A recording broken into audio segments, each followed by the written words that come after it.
I want to welcome you to the 2024 Alternative Fuels and Vehicles Expo.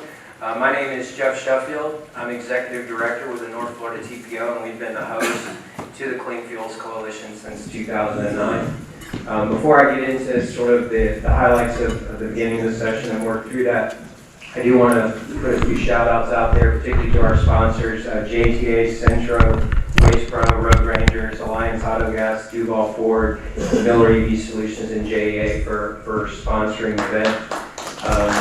Really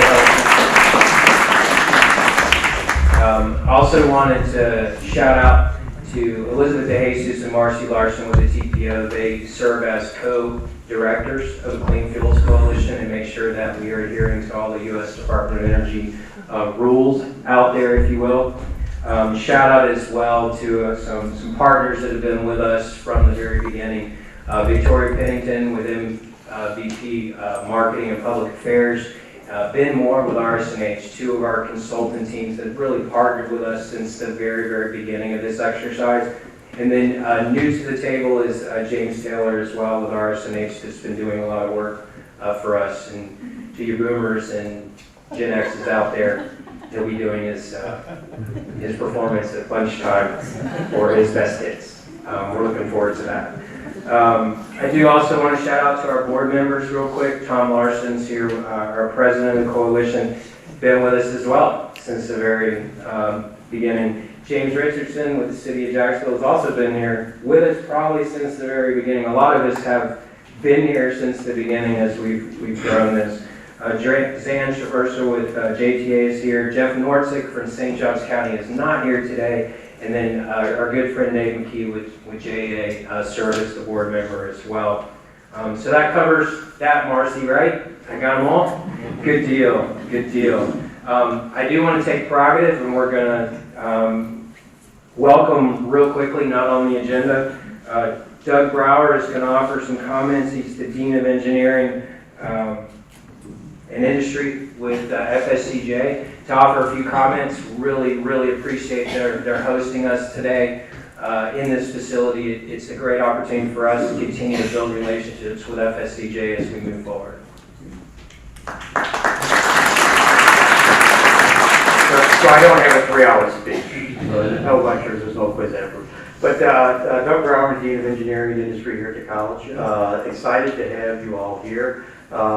We've had a relationship with TPO for a while now. Professor Paul Soar has been engaging, and he's finally got me over there. So very excited about what we're going to do in terms of future partnership. And one of the things that I do want to do is make sure that we get the president, Dr. John Avendano, and board members and some of his other staff over there to the TPO to get that nickel tour from Jeff and to see the technology. And at the end of the day, there's lots of pockets of technology that are out there. We kind of beat this up this morning when we were talking. But it's the practical application, right? That's the challenge, is to take it from something on a drawing board, proof of concept, getting into a field test and actually getting it launched, and you have that true technology transfer to commercialization. And so that's what we're all striving for. So we do take that seriously here at the college and everything that we do. We participate with our partners. JTA, we've got some autonomous vehicles running around downtown campus. I invite you as they come, park up here or the other side, take a run on it. It is truly running in an autonomous mode, which is exciting to show the technology. All the good things as well as the opportunities for improvement, which you're always going to have with technology, right?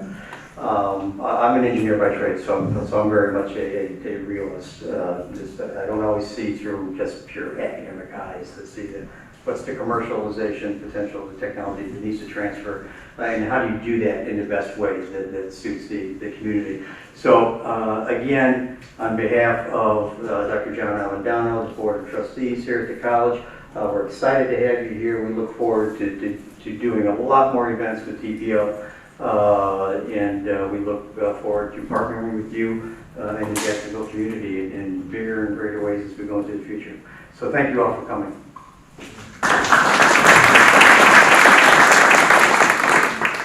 Thank you. So it's been a little bit. This is our fourth Expo, albeit split by a number of years.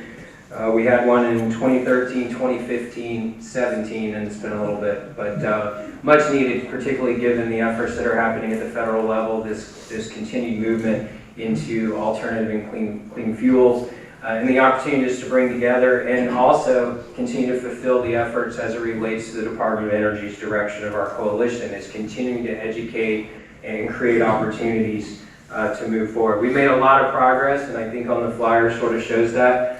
Of the 75 or so some odd coalitions in the country, we do lead the country in coalitions in terms of per capita in fuel displacement, and we're like 6 or 7 in greenhouse gas emissions. So I think the proof is there in terms of what we're doing. It's been a very organic approach.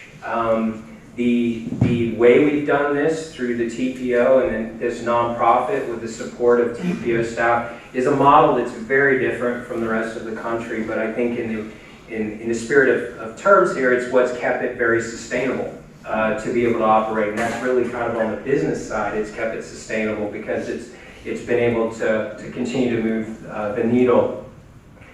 We've also drawn a lot of private investment in this region, particularly in LNG as it relates to the maritime support, and that's one of the things where we've been able to partner in a way that isn't necessarily even always direct coalition investment or TPO investment, but build those partnerships and kind of grow clean fuels on a broader scale. A lot of government investment and public sector investment, not only now at the federal level, but we at the TPO have shown a history of that as well. As projects have been able to be developed, they've been able to be presented to us and introduced back in sort of the public sector space, and we've been able to use federal funds to come in and assist public fleets across the region in this conversion, albeit a fuel neutral environment. We certainly respect the fact that the federal initiatives and the efforts in the electric space, and by all means, it's something that we support and continue to move forward. But we remain steadfast on the fact that this is a fuel neutral environment. There are different business models and different use cases that apply to different fleets as we assess them. So that still does include the natural gases and the biofuels and the electrics and the propanes of the world. And I think today is the point, is to sort of share each of those and give you that perspective. We believe that's why we've hit the targets you see in that flyer, to be quite honest, because that diversity of fuel choice has allowed fleets to convert into some other fuel source because the business model presented itself for some of those types of solutions. So that's kind of where we're at. And I'll sort of close more on the TPO side as I wear this. The goal of the coalition really, as a nonprofit, allowed it to be strategic.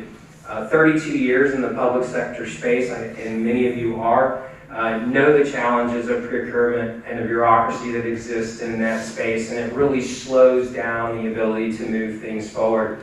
So the creative nature of having this nonprofit really does allow public sector and the vendors to play together and have those reasonable conversations about what solutions make the most sense.